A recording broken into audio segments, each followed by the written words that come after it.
大家好，今天我拿到了 OPPO Find X9 Ultra，我将为大家演示如何进行出厂重置。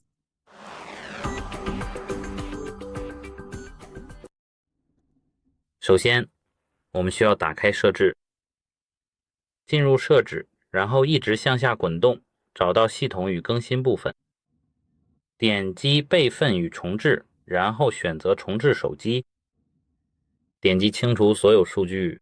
在此之前，我建议大家先进行备份。在这里输入你的图案、密码或口令。在这里你有两个选项，可以选择擦除数据，但保留现有配置文件或清除所有数据。这里选择清除数据，然后点击清除。现在我们正在清除所有内容，就是这样。再见。